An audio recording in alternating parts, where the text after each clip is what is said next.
26 числа это было под администрацией в Крыму, да? Да, под Верховным Советом. Стычки, так бы сказать. И не было никакой информации, что же на самом деле происходит, о ситуации, которая происходит на самом деле на месте. Было решение, что поедем, посмотрим сами. Ну вы же приехали с американским журналистом, Да, это вообще-то... это наш коллега, наш друг Крис Коллисон. Мы вдвоем поехали. Это была опасная такая затея на самом деле, потому что мы не знали, чего ожидать. Вот. Крис, он еще является гражданином США, он студент и работает журналистом. Вот. Поэтому мы не афишировали, что он журналист, но как студент поехал. Вот. Мы приехали.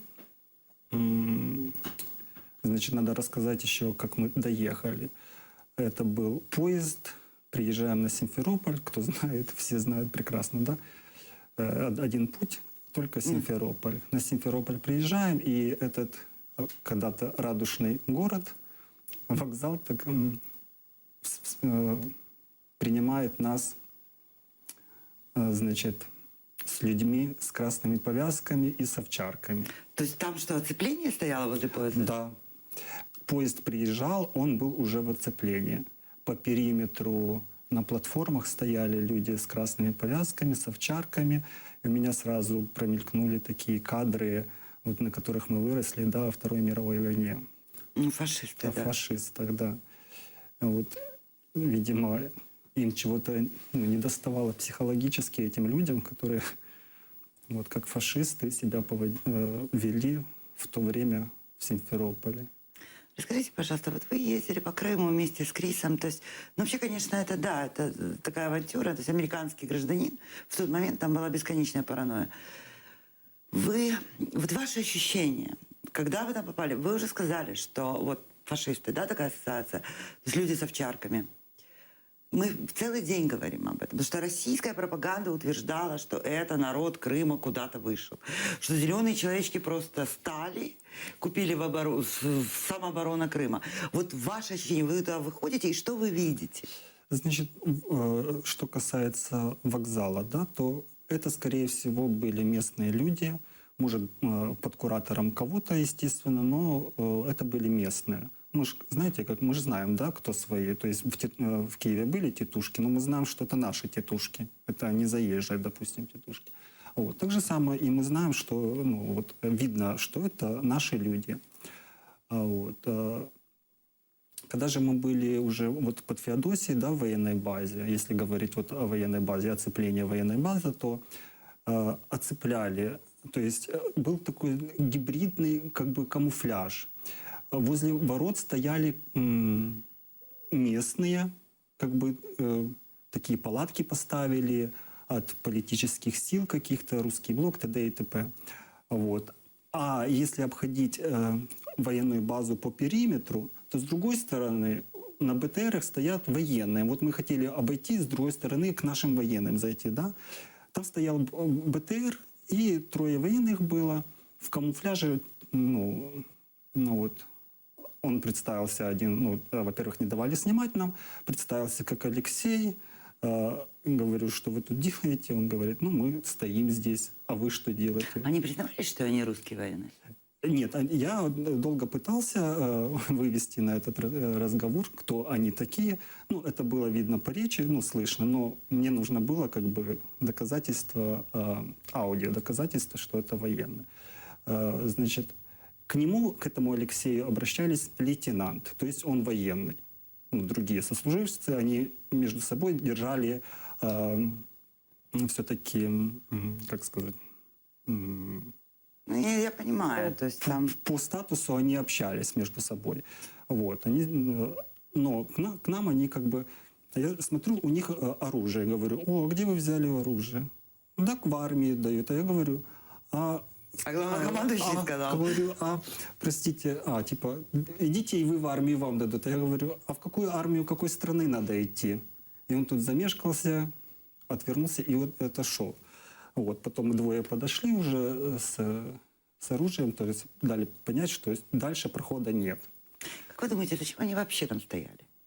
Для чего там были поставлены? Это правда, возле каждой части стоял, даже если ее не пытались штурмовать, еще там все равно стояли российские БТРы, то есть как-то, что это было вообще, зачем? Вы знаете, я хочу сказать, что на самом деле эти военные сами не знали, зачем они там. Это было видно, потому что они воспитаны все-таки, как и большинство украинского тогда общества, да, братские народы, вот это все. И никто не мог поверить, что это будет какой-то вообще военный конфликт. То есть думали, что, как всегда, поиграются так, мышцами померяются, мне кажется, и так и пройдет. Но военную часть брали в такое тугое оцепление, что никто не пройдет оттуда. Делались окопы, стояли БТРы, все было с оружием. Вот. Но все как бы стояли... Все боялись первого выстрела, вот так скажем. Я поняла. С одной стороны и со второй стороны. Это было такой накал страстей, между которыми, ну, тонкая грань такая шла. Знаете, мы целый день говорим о том, что Россия завозила туда военных. У нас был в эфире Роман Бочкала, он сказал очень интересную историю, что те военные, которые жили в Крыму, были в Крыму российские, что они тоже не были готовы стрелять.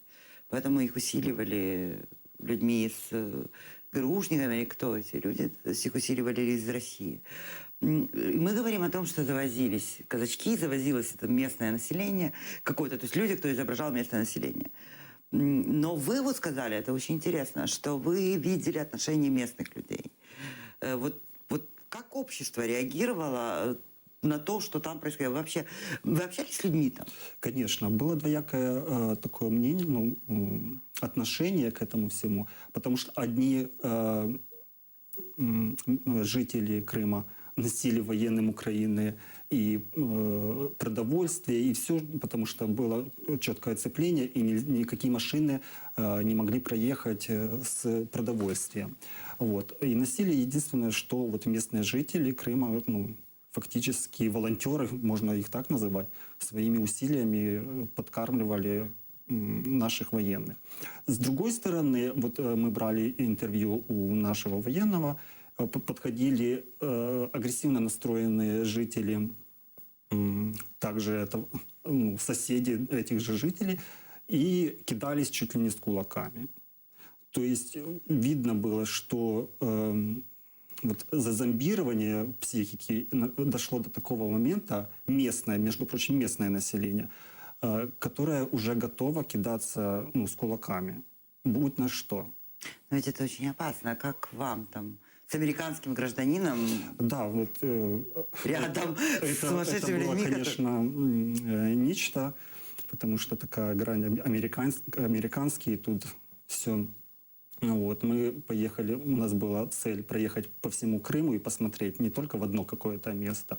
Мы были в Ялту, и уже с Ялты, когда, допустим, ехали в Севастополь, то сели, и зашла в эту маршрутку девушка с колорадской ленточкой, все понятно, дела. И она услышала, мы же между собой общаемся, Крис владеет русским языком, он на ломаном русском говорил, и она услышала акцент, что это, засланный Госдепартаментом. Вот. И когда мы подъезжали к Балаклаве, там стоял пост, кордон, и стояли зеленые человечки. Значит, это подъехали, стояли там, лежали железнобетонные какие-то сваи, чтобы не проехала машина. Вот. Было все очень тяжело. И мы остановились. Наша машина была остановлена, проходить паспортный контроль. В Украине, уже в Крыму, даже не между Украиной и Крымом, да, а в самом Крыму, к Севастополю на подъезде у нас проверяли паспортный контроль. И это, значит, девушка, она вышла как бы покурить, и этим военным на нас указала пальцем. То есть прямо вы видели, что... Да, это было видно все. Она показала. Военные зашли в автобус и попросили нас выйти с вещами на выход. Вот, мы вышли. Более того, вся маршрутка, конечно, испугалась, потому что это как-то не по-человечески было с автоматами. Вот. То есть вас вывели под автомат? Под автоматами, да. Мы вышли, более того, нас отвели, не сразу стали проверять какие-то документы, отвели в поле за 50 метров от автобуса. Начали проверять наши документы, тут американские документы, что вы здесь делаете. Говорю, а что вы здесь делаете, потому что там был явно русский акцент. Говорю, я гражданин своей страны, Украины. Да, у меня прописка просто не крымская, но тем не менее. Вот. Был очень конфликт, заострился до такой степени, что уже зеленые человечки эти несколько раз подергивали автомат, то есть уже наводили на нас автомат. Крис, конечно, в этот момент очень испугался, потому что неизвестна была реакция, как на это все они отреагируют. И единственное, что нас в этот момент спасло тогда, что когда мы ехали в Крым, мы брали уже билеты, уже, естественно, и назад из Крыма. У нас билеты были из Севастополя. И они только тогда нас отпустили, когда увидели что вы едете на поезд. Что мы уже едем все равно на поезд, и что мы едем в Киев. Сергей, у нас осталось буквально 5 минут, даже меньше. Я хочу, знаете, еще что? Я видела, что вы сделали на песню Джамалы клип «Шлях додому». Там вы использовали кадры, во-первых, в своей съемке с Крисом, во-вторых, кадры с фильма «Хайтарма». Я скажу честно, что когда я хочу услышать эту песню, я смотрю ваш клип. Вот этот «Шлях додому», вот что это для вас? «Шлях додому». Понимаете, вы же не крымчанин. Но этот фильм, вот ваш клип «Я плачу». Это, знаете, я считаю, что вот у украинцев нету такого понятия, скажем так. Вот в России это четкое понятие, да, есть я с Сибири, я с Дальнего Востока, я из Питера, я из Москвы или еще что-то. В Украине такого вот нету дележа, потому что я уверен, каждый гражданин Украины считает, что вот он на земле, это его земля. Будь он там, где родился, или вот в Крым приехал, да, или там в тот же Донецк, или во Львов, ты себя чувствуешь на своей земле. Ты чувствуешь своих людей. Вы говорите, что Крым для вас тоже потеря. Да. Спасибо большое. Спасибо. Не переключайтесь, мы остаемся с этим марафоном. 26 число, День крымского сопротивления.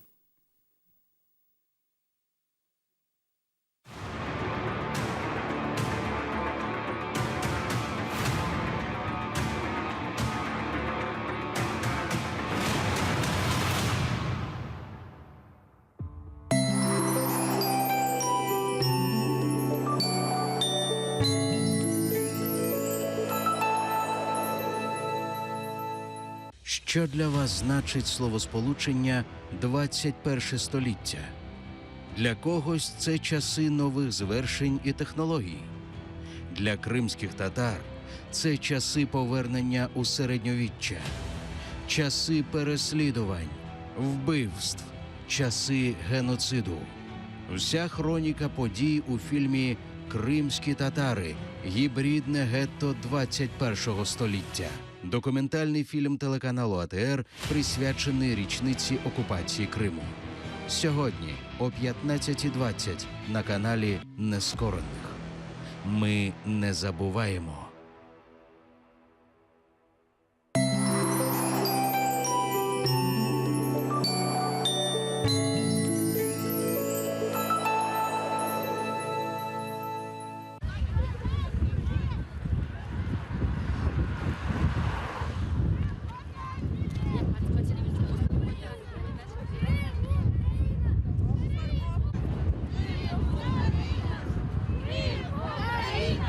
Крым!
Очевидно, що повернення Криму – це лише питання часу для будь-якої розумної людини. І наше завдання – цей час пришвидшити. Вся моя команда кожного ранку прокидається з цим завданням і лягає спати з тим, щоб Крим як можна швидше повернувся під юрисдикцію України, працюючи без вихідних і свят. Вся наша команда зробить все можливе, щоб своїм близьким сказати про те, що ми наближали час повернення Криму під юрисдикцію України. Крим, Сербест, Аладжак. Крим був Україна. Мы записали Мальцева, Совет, он говорит, что это так.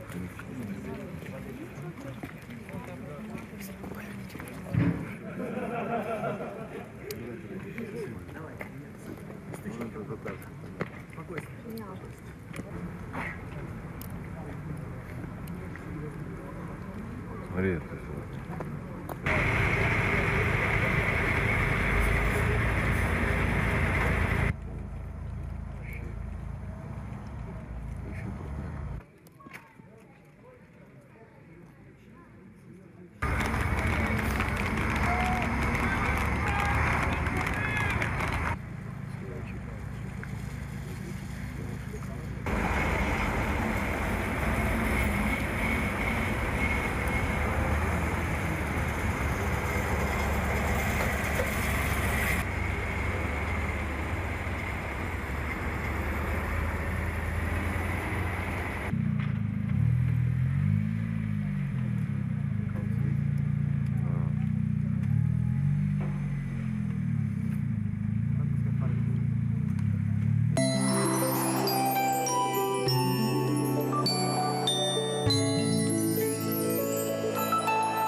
Шановні наші співвітчизники, я звертаюся до вас, які сьогодні знаходяться на окупованій території. На тій території, яка і по сьогоднішній день кривавою раною знаходиться в серці кожного українця, кожного громадянина України. Ми знаємо, як вам сьогодні важко. Як сьогодні важко бути українцем, бути громадянином України. Я розумію, що далеко не всі ті, хто сьогодні живуть в Криму, є етнічними українцями. Величезна кількість наших громадян – це кримські татари, це росіяни, це представники інших народів, які зберегли честь і совість, для яких поняття «батьківщина» є не тільки місцем, де вони народилися, де вони проживають, а тим місцем, яке знаходиться в їхньому серці. Ми пам'ятаємо про вас, ми ніколи про вас не забудемо. Ми зробимо все, щоб ви відчували, що Україна разом з вами. Україна завжди поруч, Україна завжди буде за вас боротися. Шановні керимли, Керим був Україна.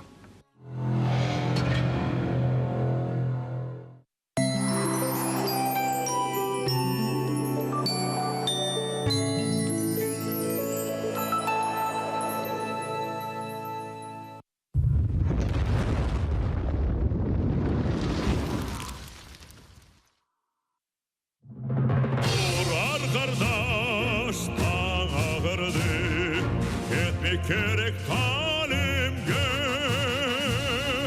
hepimizin borcumuzdur harbi işini bilmege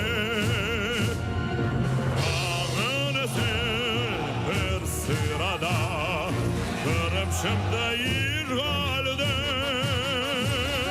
her gün baskı yasak ceza yeter zulüm bizlerge haydi haydi daim ileri vur vatanım cesur yaş askerleri haydi haydi haydi daim ileri vur vatanım cesur yaş askerleri.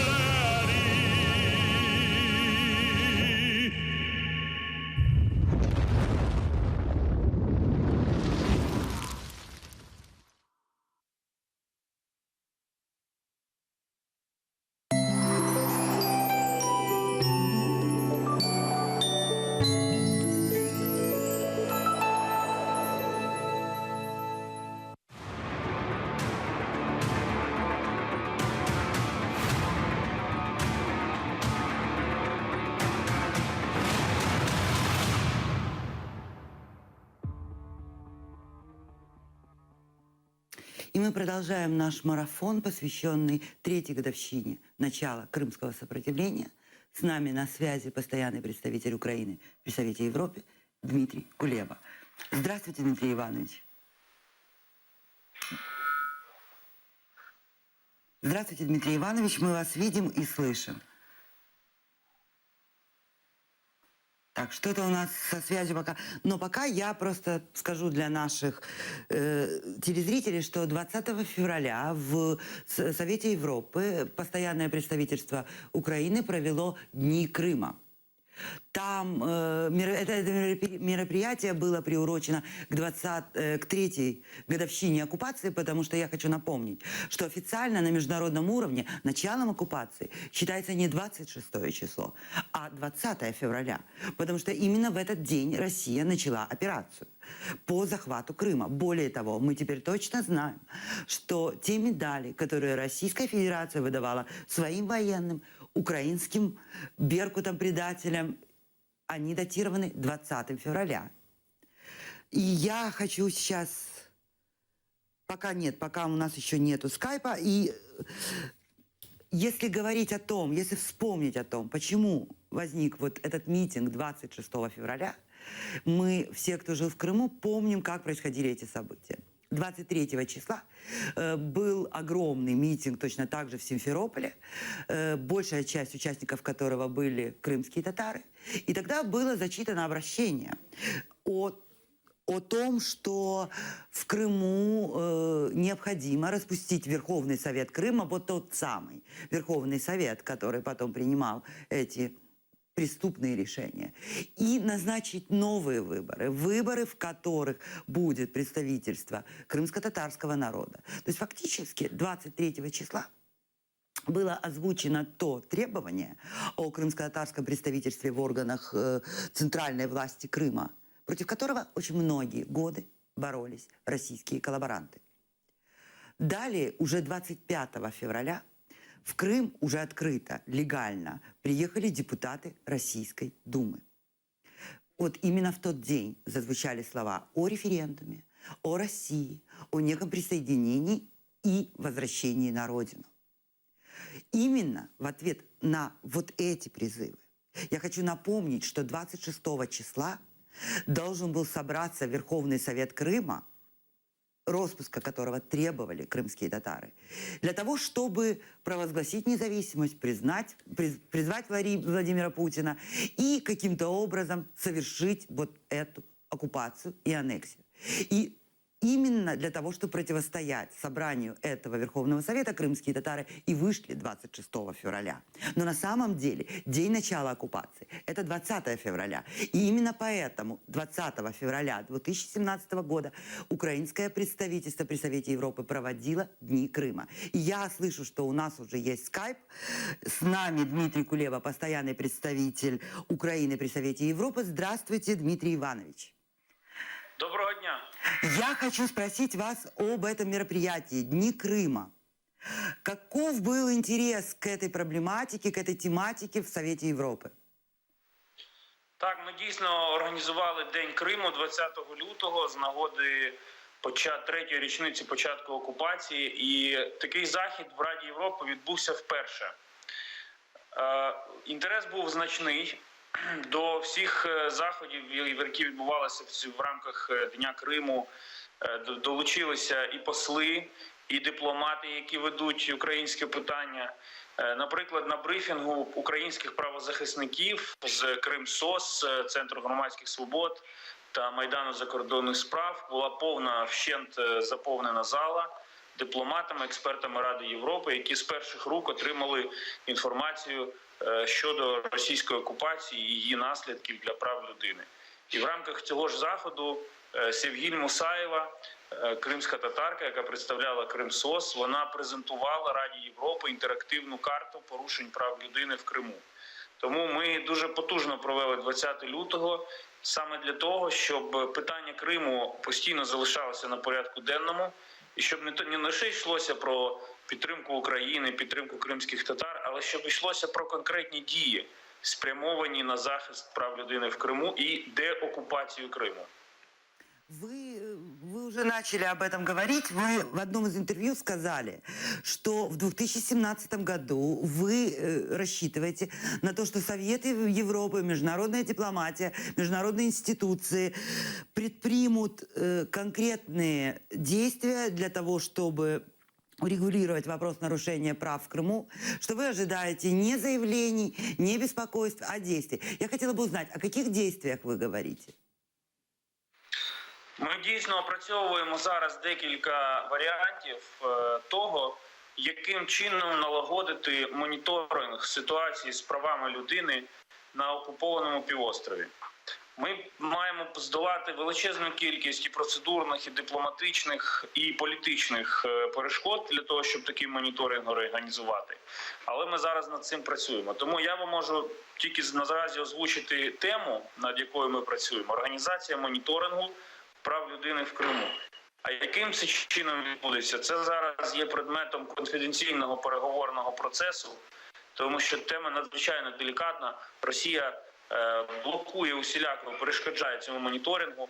І можу вам сказати, що в листопаді минулого року 3 моніторингових органи Ради Європи хотіли потрапити до Криму під час їхнього візиту до України. І ми наполягали, щоб вони надіслали таке офіційне звернення до Росії, як держави-окупанта. Держава-окупант сказала ні. Тобто чітко порушила чергове зобов'язання свої, як держави-окупанта. І нам потрібно долати ці всі перешкоди і знайти такий механізм, який спрацює. Тому що наша мета, крок номер 1 – це припинити порушення прав людини. Крок номер 2 – стратегічний – це деокупація Криму. Тому що поки там є Росія, поки там будуть порушення прав людини.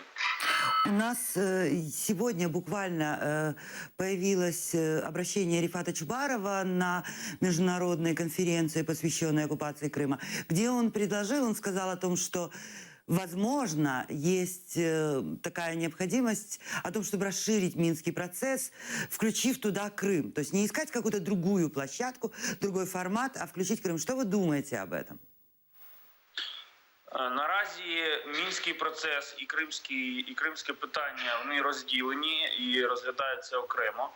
Але я думаю, що розгляд цієї ініціативи пана Чубарова насамперед потрібно провести за участі тих дипломатів, які залучені до Мінського процесу. Тому що Рада Європи – це такий орган, який готовий долучатися до різноманітних форматів. Але на це має бути згода цих форматів. Тому я думаю, що насамперед потрібно проконсультуватися з людьми, які безпосередньо залучені в Мінський процес, і зрозуміти, наскільки ефективною буде включення туди ще й до цього порядку денного питання Криму. Тому що, на жаль, наразі ми всі бачимо, що Мінський процес не є достатньо ефективним.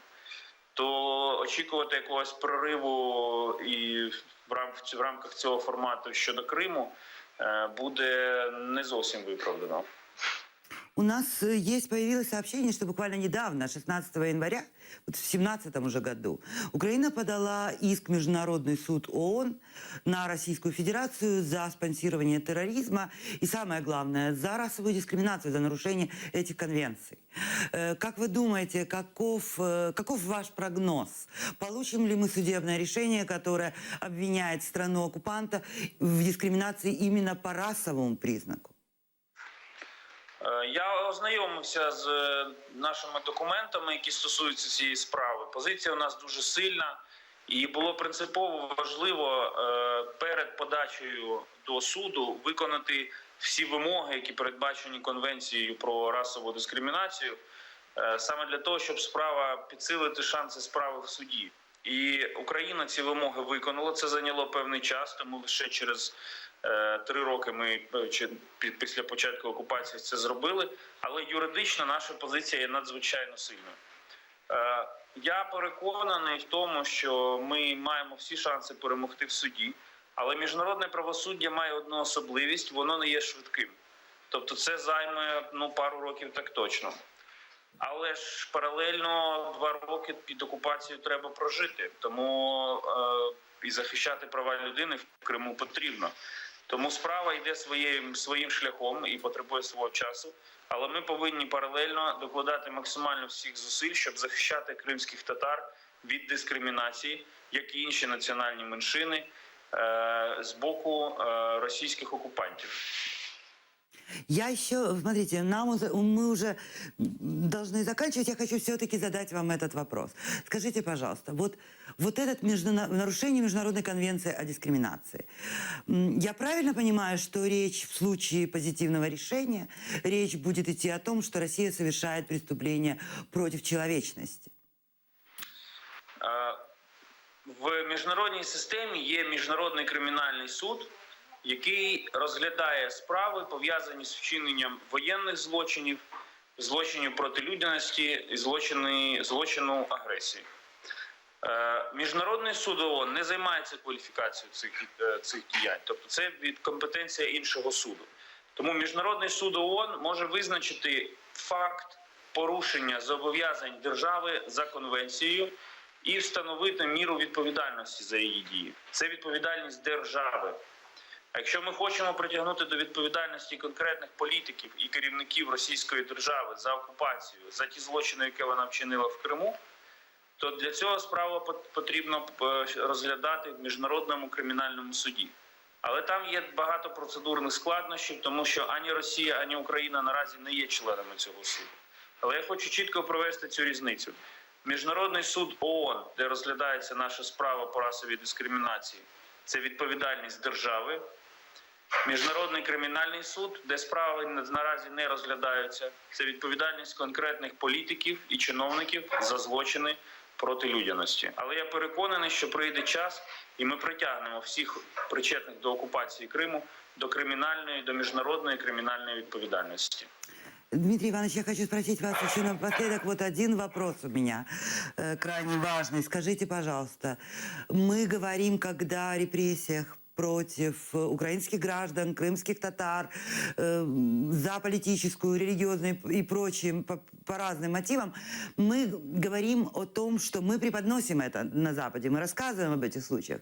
Насколько велика вероятность добиться рано или поздно усиления санкций против Российской Федерации именно за вот эти преступления?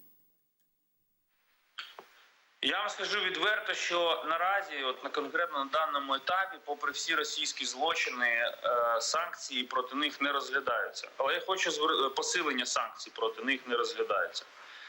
Але абсолютно незмінною залишається політика невизнання незаконної окупації і спроби анексії Криму. І залишається незмінною дуже сильна підтримка України і кримських татар в питанні налагодження цього моніторингу прав людини і припинення порушень прав людини. І ще хочу сказати, що засмучуватися цьому, тому що не посилюються санкції, наразі не варто, тому що загальна зараз ситуація в світі дуже складна. Я хочу звернути увагу на те, що Росія вчинила нещодавно неймовірні злочини в Сирії, але жодних санкцій проти неї за це не застосувала. А за Крим вона під санкціями, за Донбас вона під санкціями. Тому міжнародне співтовариство, коли воно буде готове, воно зробить ще більше. Але наразі, чесно кажу, що воно не готове йти далі ні стосовно Криму, ні стосовно будь-яких інших злочинів, які вчиняє Росія. Тому потрібно тримати наш фронт, потрібно тримати питання Криму серед пріоритетів порядку денного. І це одне з моїх завдань. Я, до речі, перше інтерв'ю після призначення дав телеканалу АТР. І сьогодні можу ще раз підтвердити, що, як я тоді і сказав рік тому, для мене питання Криму – це пріоритет. І я займаюся ним, і ми робимо все для того, щоб питання Криму залишалося пріоритетом Ради Європи, і щоб вона не лише словом, але й справою, конкретними справами займалася цією проблемою і долею всіх тих, хто страждає під російською окупацією. Мы благодарны вам, безусловно, за вашу позицию, которую вы доносите на международной арене. А мы продолжаем наш марафон. У нас сейчас вот какая интересная тема. В Киеве в данный момент проходит огромный митинг, хода. Люди собрались на центральной площади столицы для того, чтобы пройти маршем поддержки крымскому сопротивлению. У нас на площади работает наш корреспондент, и я надеюсь, что мы получим новую информацию и интересные комментарии. Здравствуйте, вы в эфире. Здравствуйте, Роман. Добрый день, студия. В данный момент мы находимся на улице Институтской, где начинается марш солидарности крымско-татарского и украинского народа, которые 3 года назад объединились для того, чтобы отстоять Крым, оставить его в составе Украины. Сейчас здесь идет подготовка к шествию. Через пару минут здесь будет минута молчания, пока люди собираются. Здесь представители Меджлиса, Автомайдана, патриоты Украины, люди с флагами, с плакатами. Здесь требуют свободу политическим заключенным. Сейчас попробуем пообщаться с людьми, с какими мыслями, с какими... Как видите, здесь все с флагами ходят. Сейчас шествие начнется через несколько минут. Мы сейчас пообщаемся с людьми и узнаем, для чего и почему они здесь. Добрый день. Байрак давай. Мы сейчас в прямом эфире. Можете рассказать, для чего вы здесь, какими задачами, с какими целями? Мы сегодня опять хотим напомнить, что сегодня, 26 февраля, 3 года назад, крымско-татарский народ в большинстве своем со всеми крымчанами, которые к нам присоединились, оказали сопротивление оккупационным войскам, которые без предупреждения залезли на территорию суверенного государства Украины, не спросив коренной народ о своих намерениях. Мы, крымские татары, в частности, я как член Меджлиса говорю, организовываем этот митинг, это шествие. Спасибо, много киевлян присоединились и политических партий вместе с нами. Цель одна, чтобы Крым не забывался, что Крым требует срочной деоккупации. В Крыму остались наши дети, наши сестры и братья, которые подвержены идеологической обработке Кремля. Надо спасать этот народ, надо спасать наше будущее. Спасибо. Я сейчас напомню, что шествие пройдет по Аллее Небесной Сотни до Шовковичной, потом свернет на Грушевском, мимо Верховной Рады, мимо Верховной Рады на площадь Европейскую, а в 3 часа начнется митинг. А мы сейчас попробуем пробраться к организаторам и посмотреть, с какими плакатами и фотографиями люди пришли. Вот сейчас здесь люди уже готовы.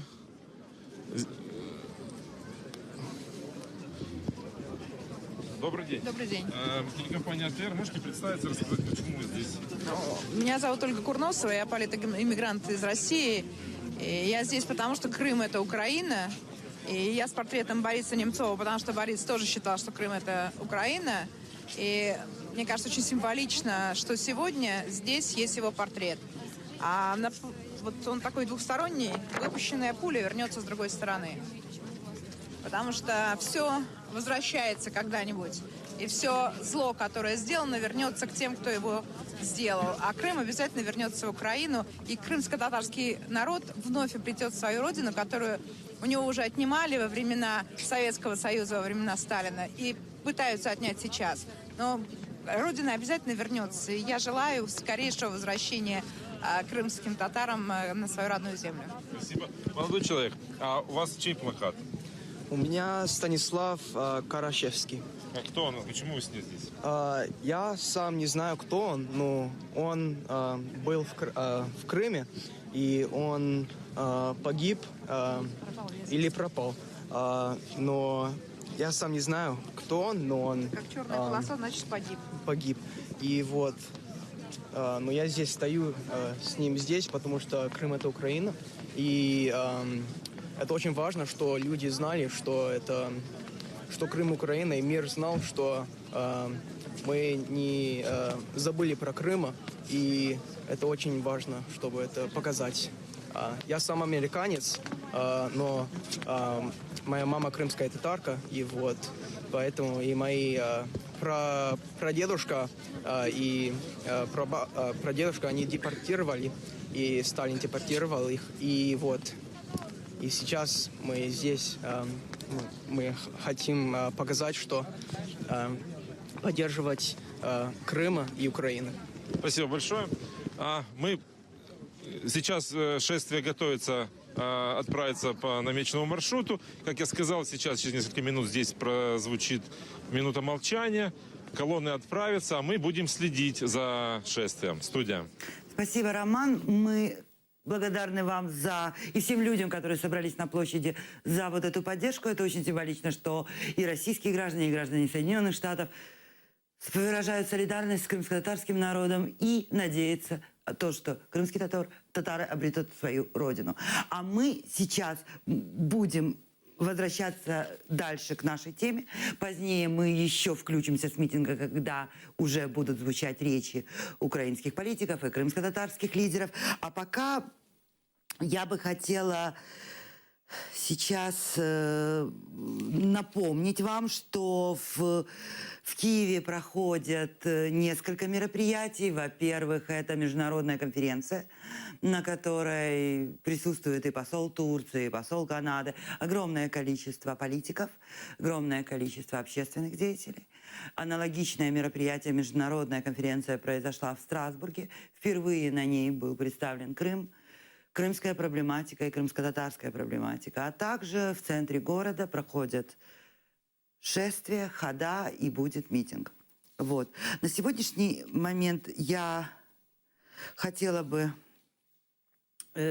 анонсировать, что у нас есть также обращение пресс-секретаря МЗС Марианы Бецы. Оно будет немного позже, мне уже передают.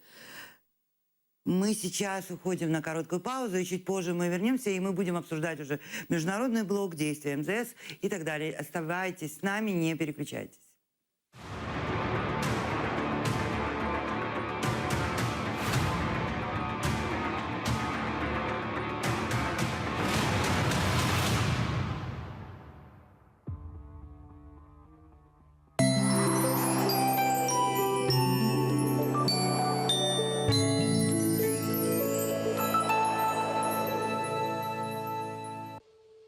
У цю колонію легко потрапити,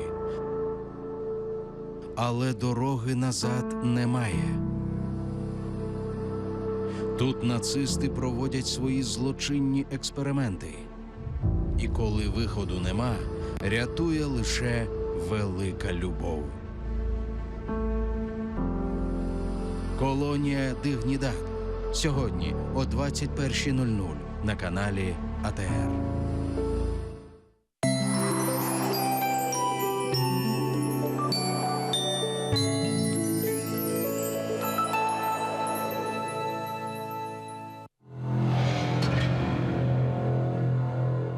Урметлек Херим. Дорогі співвітчизники в Криму, я хочу, щоб ви знали, що ви нам потрібні, що ми про вас пам'ятаємо і що ми робимо все, що в наших силах, аби прискорити ваше повернення додому і аби Україна і Крим знов воз'єдналися після ганебної окупації. Я сам дуже сподіваюся, що скоро настане день, коли я зможу приїхати в Ялту чи Судак, в який я їздив кожного літа, коли був ще студентом. І сподіваюся, що ви знов повернетеся до нас в Київ, Львів та в мирний український Донецьк. Крим був Україна.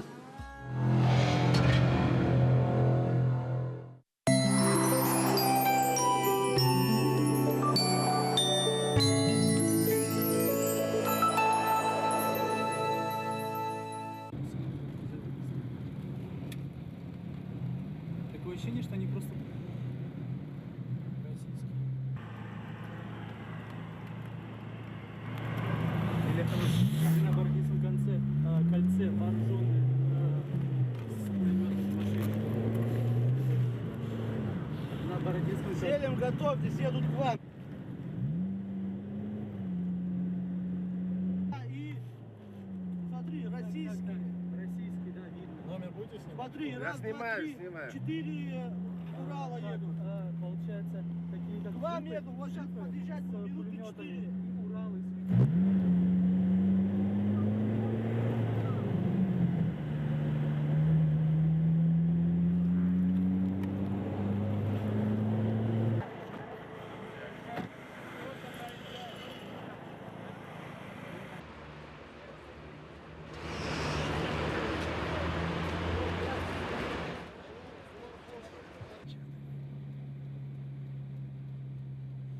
У вас есть, да, на видео то, что пулеметы были направлены? Так,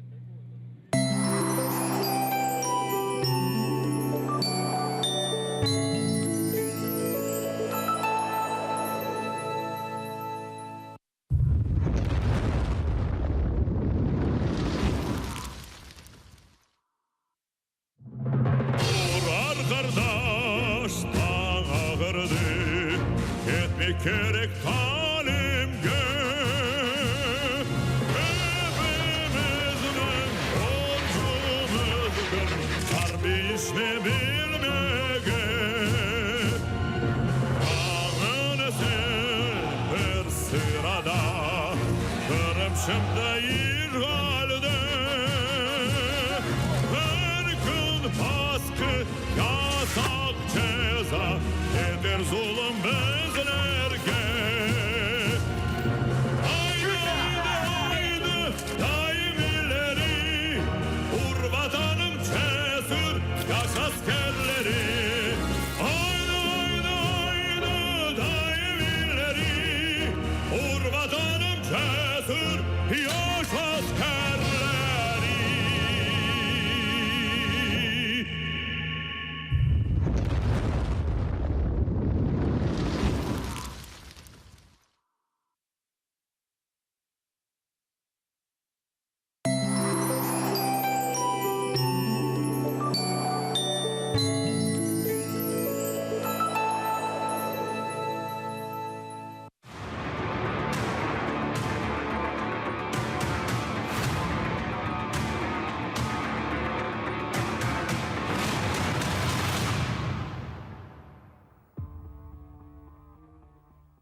И мы возвращаемся в студию. Со мной вместе этот блок проведет Айдар Муждабаев. Наш гость – это Владимир Василенко, доктор юридических наук, профессор, эксперт международного права. Здравствуйте, Владимир Андреевич. Я, знаете, Добрый день. первый вопрос у меня к вам, который меня интересует. Вот сегодня мы говорим о том, что Россию необходимо привлекать к ответственности за то, что она сделала. У нас есть сегодня буквально перед нашей с вами встречей господин Кулеба, Дмитрий Кулеба анонсировал, что Украина подала иск в ООН по дискриминации, по расовой дискриминации. Да. Это иск государству. Каковы будут последствия для России, если мы получим положительный вердикт? Ну, я думаю, там є всі підстави очікувати, що Міжнародний суд Організації Об'єднаних Націй ухвалить позитивне для України рішення, і Росія буде визнана винною в порушенні Конвенції про заборону расової дискримінації. Йдеться про ті численні акти, тут дуже багато доказів. Україна представила в своєму меморандумі суду щодо порушення Росією положень цієї конвенції і в Криму, і на сході України. Так що тут у мене такі оптимістичні очікування. Ми можемо розчитувати, так? Да, але це буде рішення про порушення Росією лише конвенції про заборону расової дискримінації, розумієте? Це не буде рішення про визнання Росії державою агресором і про встановлення відповідальності Росії як держави. Я хочу сказать, секундочку, Айдар, я хочу сказать, что у нас параллельно, пока мы говорим в студии, у нас идет сейчас стрим с Чингаром. Это граница Крыма, это ворота Крыма, и туда тоже приближается хода. Хода солидарности. Я прошу прощения, давайте продолжать дальше. Итак. Я бы хотел уточнить. Понятно, что ООН не может принудить ни одно государство ничего делать. Это мы много раз уже знали. И в том числе и государства-агрессоры чаще всего не считаются с решениями ООН. Да? Но то, о чем говорил Дмитрий Кулеба, и, кстати, у нас в эфире здесь на АТРе министр иностранных дел Климкин тоже об этом иске говорил где-то полгода назад, да? Это важнейшее признание того, что Россия не только нарушила территориальную целостность Украины, нарушив Будапештский меморандум и договоры о границе, но и преследует один конкретный коренной народ Крыма. И это, насколько вы считаете, насколько это важно для дальнейшей борьбы за Крым, вот такое признание мирового сообщества, что вот этот запрет Меджлиса, гонения на крымских татар, различные уголовные дела и так далее, что они будут изменят отношения вообще и привлекут внимание к проблеме Крыма и крымских татар и восстановлению целостности Украины. Ви знаєте, моя особиста думка, що навіть якщо Міжнародний суд Організації Об'єднаних Націй визнає Росію порушником Конвенції про заборону расової дискримінації, то навряд чи це вплине на Росію. Тому що Росія – це держава, яка звикла керуватись не міжнародним правом, а вона керується не правом керуватися, вона керується силою права, правом сильного.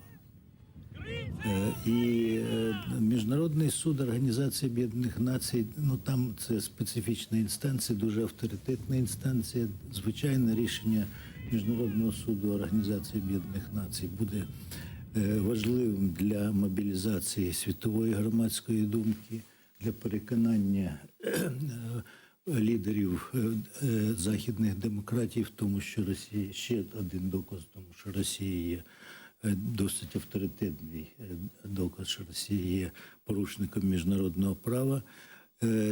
Навіть Міжнародний суд ООН, навіть якщо Росія не виконує рішень Міжнародного суду ООН, в даному випадку не буде виконувати, то Міжнародний суд ООН може порушити перед Радою безпеки питання про невиконання Росією рішення Міжнародного суду. Але знов-таки все опирається в те, що Росія в Раді безпеки має право вето. Это понятно, но это сильнейший удар по репутации, потому что держава, которая порушує права якогось народу... Звичайно,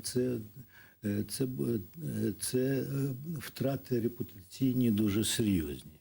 Тут нема питань в цьому плані. Однак, ну, мені здається, що керівництво України зробило правильно, що були порушені оці от позови проти Росії щодо порушення Конвенції про заборону расової дискримінації, порушення Конвенції про фінансування тероризму, там в трибуналі з морського права порушена справа, також розглядається справа про порушення Росії прав України там в її територіальних водах, континентальному шельфі і так далі. Однак окупація Криму, як і окупація Донеччини і Луганщини, окремих районів Донеччини і Луганщини, це наслідок і результат агресії Росії. І це форма агресії Росії, вид агресії Росії. Тому треба ставити питання про відповідальність Росії як держави-агресора, як держава, яка вчинила тяжкий міжнародний злочин. І в цьому плані, ну, це така специфіка міжнародного права. Держава, яка зазнала агресії, і території якої були окуповані, вона має скласти, підготувати, будемо так говорити, ну, професійною мовою, консолідовану претензію до держави-агресора. По всім вот этим пунктам, Так, і тільки так, разом і Крим, і Донбас. Не можна ізольовано розглядати якийсь епізод агресії і сподіватися, що якщо цей один епізод буде якось виокремлений, і навіть там буде з цих питань позитивне рішення, то це розв'яже всю проблему. Ну, нас к этому принуждают как раз на Я хочу международной арене. сказать, простите, вот сегодня Рифат Чубаров говорил о том, что необходимо включить, расширить в Минский процесс, включить вопрос Крыма, что невозможно их разделять. Звичайно. І що я маю на увазі? Керівництво України вже давно мало би створити міжвідомчий координаційний орган, який був би уповноважений підготувати от таку от консолідовану претензію до Росії. Куда включить все, о чому ви говорили? Абсолютно. Це, по-перше, всі факти, які свідчать про сам факт агресії Росії. Ну і юридично оформити, щоб цим можна було користувати, щоб це не просто там газетні повідомлення там окремих журналістів. Є фахівці, є професіонали, є механізми юридичні, які дозволяють оформити всі ці докази юридично. Потім необхідно підрахувати всю ту шкоду, яку спричинила агресія Росії, в тому числі і на окупованих територіях. Это материальный огромный ущерб. Да, це шкода і морально-політична, звичайно, шкода і матеріальна. И конкретным лицам нанесенный вред тоже. Звичайно. А це включається все, розумієте? Це все включається. Ну, для цього треба методику врахувати, методику розробити підрахування цієї шкоди і підрахувати ті збитки, які понесла держава на ліквідацію наслідків агресії, розумієте? Включити в цю претензію треба всі злочини, воєнні злочини проти людяності, які були скоєні. І це велика робота, складна робота, розумієте? Це робота, можливо, не одного року, але її треба зробити. Для чого? Ну, алгоритм який? Ця консолідована претензія, це багато томів буде. Я кажу, претензія, ну, може, вони... Это как уголовное дело, многотомное, да. Правильно, це кримінальна справа багатотомна. Потім ця претензія офіційно по дипломатичних каналах пред'являється Росії.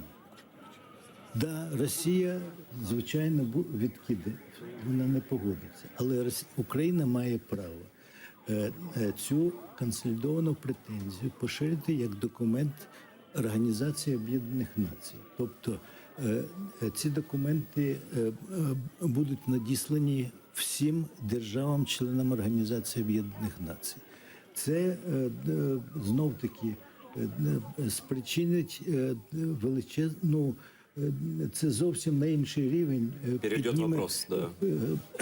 питання переводить, і це дає змогу членам міжнародного співтовариства на фактах ознайомитись, що дійсно тут відбувається. Тому що російська пропаганда зробила все можливе і неможливе для того, щоб переконати західний політикум, що тут відбувається внутрішній конфлікт.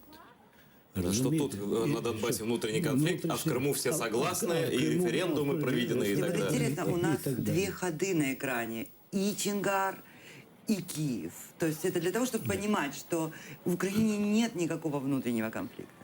Это Украина едина. Там, где есть государство, там люди выходят в его поддержку. Я, знаете, что хотела спросить? Вот то, что вы говорили. У нас ведь появляется огромное количество всевозможных каких-то странных планов. Я просто про что? И при этом мы год не можем добиться статуса коренного народа. То есть у нас есть статус, у нас нет закона о коренном народе. И у нас нет закона о автономии. Я хотела бы спросить у вас. Вот этот закон о крымско-татарской автономии, закон о коренном народе, поможет это, помешает это, вот этой нашей международной активности? Що ви маєте на увазі? Признание законом крымских татар коренным народом Украины, чьи права нарушаются российским агрессором при оккупации. Ну, ви знаєте, це складне питання, от його, звичайно, треба вирішувати. Однак поспіх в цій справі він не